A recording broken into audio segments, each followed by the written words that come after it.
The look of sheer horror on Marcus Johnson's face when the bank manager ripped his $10 million check into pieces would be forever etched in his memory. After years of struggle, sacrifice, and sleepless nights, his one shot at changing his family's future was destroyed in seconds by someone who judged him solely on his worn jeans and faded t-shirt. But what happened next would change everything. If you've ever been underestimated or overlooked, this story will touch your heart. Make sure to like this video and subscribe to our channel for more incredible true stories of perseverance and triumph against all odds. Marcus Johnson had always been the kind of man who put others first. At 34, he hadn't planned on becoming a single father to his two children, Emma and Liam, ages 8 and 6. But when his wife Lisa succumbed to cancer 3 years ago, he had no choice but to soldier on, working double shifts as a mechanic to make ends meet while somehow finding time to attend school plays and help with homework. The small apartment they shared in the less desirable part of town was a far cry from the home they'd once dreamed of. Each night, after tucking the kids into bed, Marcus would sit at the kitchen table surrounded by bills, his calculator, and a steadily dwindling bank account. The weight of sole responsibility pressed down on him like a physical burden. But despite everything, he never let his children see his worry. "Daddy, when can we go back to our old house?" Emma would sometimes ask, her innocent question piercing his heart. "Someday, sweetheart," he'd reply, forcing a smile. "Daddy's working on it." What his children didn't know was that Marcus had been working on something else during those late nights after they went to bed. A self-taught programmer, he'd been developing an algorithm for predictive maintenance software that could revolutionize the automotive industry. It had begun as a way to diagnose problems in the cars he worked on more efficiently, but over time, it had evolved into something potentially groundbreaking. For 2 years, he had poured every spare minute into refining his creation, running on caffeine and determination. There were nights he'd fall asleep at his computer, only to be woken by his alarm clock reminding him it was time to get the kids ready for school. The dark circles under his eyes had become permanent features, but he pressed on. Then came the email that changed everything. TechFusion, a major tech company, had expressed interest in his software after he'd submitted it to an innovation competition. After months of meetings, evaluations, and negotiations, all scheduled around his work shifts and the children's school hours, they had made an offer, $10 million for the rights to his creation. Marcus had read the email 17 times, tears streaming down his face in the glow of his laptop screen. This was it, the answer to his prayers. The money would secure his children's future, allow him to buy a proper home, and finally give him the freedom to be the father he wanted to be. The check arrived via courier on a Friday morning. $10 million. More money than he had ever imagined holding in his hands. With trembling fingers, he signed the back of it and drove to Meridian Bank to deposit it, his heart pounding with each mile. Meridian Bank stood imposing in the financial district, all glass and steel. Marcus felt out of place the moment he stepped through the revolving doors, acutely aware of his oil-stained hands that never quite came clean, his bargain store clothes, and his beaten-up work boots. But the check in his pocket gave him courage. He approached the teller, a young woman with a practiced smile. "I'd like to deposit this, please," Marcus said, sliding the check across the counter. The teller's eyes widened as she looked at the amount. "Sir, for a check of this size, I'll need to get my manager. Please wait a moment." Marcus nodded, understanding the precaution. He waited patiently, watching as the teller spoke in hushed tones to a woman in a sharp business suit. The manager glanced at him, her expression a mixture of suspicion and dismissal before approaching. "Mr. Johnson?" she asked, her voice crisp and professional. "I'm Victoria Palmer, the branch manager. May I see some identification, please?" Marcus handed over his driver's license. "It's a lot of money, I know," he said with a nervous laugh. "I developed a software program and—" "Yes, well, we'll need to verify this check," she interrupted, barely glancing at his ID. "This amount is highly unusual, and we have protocols for potential fraud." "Of course," Marcus replied, trying to remain calm. Whatever you need to do. Victoria Palmer examined the check with narrowed eyes, turning it over and scrutinizing every detail. And you say you received this for software? The way she said it made it sound absurd, as though a man like him couldn't possibly create anything of value. Marcus felt a familiar sting, the same dismissive attitude he'd encountered throughout his life. Yes, predictive maintenance software for automotive diagnostics.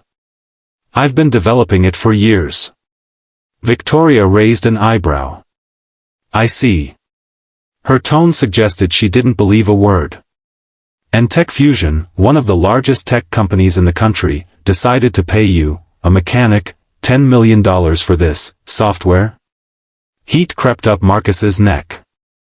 Yes, that's correct. I can show you the contract if... Mr. Johnson, she cut in, do you know how many fraudulent checks we see in this position?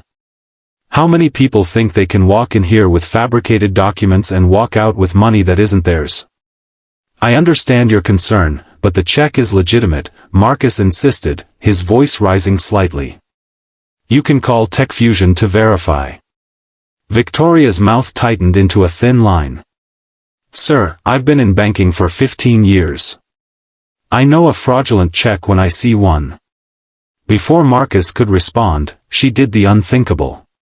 With a swift, deliberate motion, she tore the check in half, and then in quarters. What are you doing? Marcus shouted, lunging forward. That's my money. Security. Victoria called, stepping back. This man is attempting to commit fraud. 2 security guards approached as Marcus stood in shock, staring at the pieces of the check on the counter. $10 million, his children's future, destroyed in seconds. Ma'am, please, he pleaded, his voice breaking. Call TechFusion. Verify the check. This is everything to me and my kids. I suggest you leave before I call the police, Victoria replied coldly. Just as the security guards reached them, a deep voice cut through the tension. What's going on here, Victoria? Everyone turned to see an older man in an expensive suit approaching, his presence commanding immediate respect. Charles Donovan, the regional director of Meridian Bank, had been visiting branches that week. Sir, Victoria straightened immediately. I was just handling a fraudulent check situation. Charles looked at the torn pieces on the counter, then at Marcus's devastated face. May I ask what led you to determine it was fraudulent? Victoria gestured toward Marcus. This, gentleman, claimed to have received a $10 million check from TechFusion for some software he developed. As a mechanic. Charles studied Marcus thoughtfully. And did you verify this with TechFusion before destroying the check? Victoria hesitated. Well, no, but it was clearly. Sir, Charles interrupted, addressing Marcus directly. May I ask your name? Marcus Johnson, he replied, still in shock. A flash of recognition crossed Charles's face. Marcus Johnson? The developer of the AutoPredict system? Marcus blinked in surprise. Yes, that's my software. Charles extended his hand. Mr. Johnson, it's an honor to meet you. I read about your innovation in the Financial Times this morning.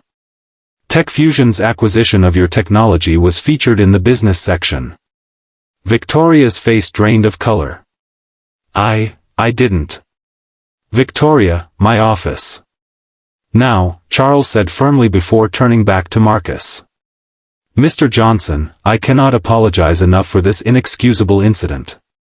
Please, come with me. We'll contact TechFusion immediately and resolve this situation. In Charles's office, the full scale of Victoria's mistake became apparent.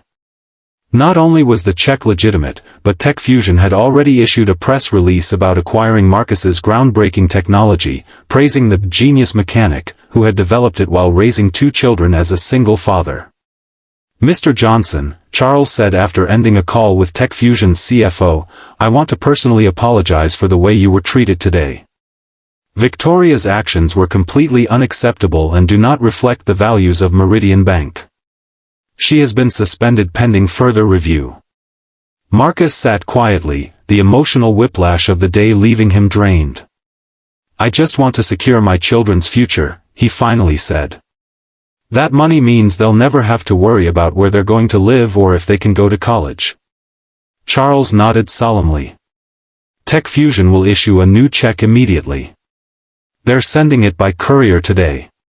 But I would like to offer you something as well." "What's that?" Marcus asked. "Meridian Bank would be honored to handle your financial needs moving forward. We'll provide you with a personal financial advisor at no cost for the first year to help you manage this life-changing sum. And," he added, sliding a business card across the desk, "my direct line, should you ever need anything." By the end of the day, Marcus held a new check for $10 million, properly deposited with the highest level of service the bank could provide. As he drove home to his children, the reality of what had happened began to sink in. They would move out of their cramped apartment. His children would have secure futures. He could finally take a breath. That evening, as Emma and Liam built a pillow fort in their living room, blissfully unaware of how close their futures had come to being derailed, Marcus received another call. "Mr. Johnson? This is Victoria Palmer." Marcus tensed at the voice. "Yes?" "I wanted to apologize personally," she said, her voice wavering slightly. "What I did was inexcusable. I made assumptions based on how you looked, not who you are. I've lost my job, and I deserve that, but I needed you to know how sorry I am." Marcus was silent for a long moment. "Do you have children, Ms. Palmer?" "A daughter," she replied, surprised by the question. "She's 4. "Then you understand what it means to want the best for them," he said. "I accept your apology. And I hope you find another position soon. Your daughter needs you." There was a pause on the line. "Thank you," she whispered before hanging up. 6 months later, Marcus and his children moved into a beautiful house with a yard where Emma and Liam could play. He had quit his mechanic job and started a small tech consultancy, allowing him to work from home and be present for his children. The money was carefully invested to ensure their long-term security. One afternoon, while shopping for groceries, he spotted a familiar face, Victoria Palmer, working as a cashier. Her eyes widened in recognition and embarrassment. "Mr. Johnson," she said quietly as she scanned his items. "I didn't expect to see you here." "Ms. Palmer," he nodded. "How are you?" "Making ends meet," she replied with a tight smile. "It's been difficult to find another position in banking." Marcus paid for his groceries and left, but the encounter stayed with him. The next day, he made a call to Charles Donovan. "I'd like to make a request," Marcus said after exchanging pleasantries. "It's about Victoria Palmer." 2 weeks later, Victoria received a call from Meridian Bank's HR department. They were offering her a position, not as a manager, but as a customer service representative with the opportunity to earn back her former status through dedicated work and additional training in bias recognition. The catch? She would be working in a new community banking initiative led by a special advisor to the board, Marcus Johnson, who had invested some of his fortune in making banking more accessible to underserved communities. On her first day back, Victoria found Marcus waiting for her. "Why did you do this?" she asked, confusion evident in her voice. Marcus smiled gently. "Because everyone deserves a second chance. And because sometimes the people who learn the hardest lessons become the best teachers." A year later, Meridian's community banking program was thriving under their joint guidance. Victoria had become a passionate advocate for fair treatment of all clients, regardless of appearance or background. And Marcus had found another purpose beyond providing for his children, helping ensure others weren't judged by their covers. At the program's one-year anniversary celebration, Charles raised a toast. To second chances, to looking beyond appearances, and to the unlikely partnership that reminded us all what banking should truly be about, people, not perceptions. As Marcus looked around at his children playing happily with Victoria's daughter, he reflected on the journey that had brought him here.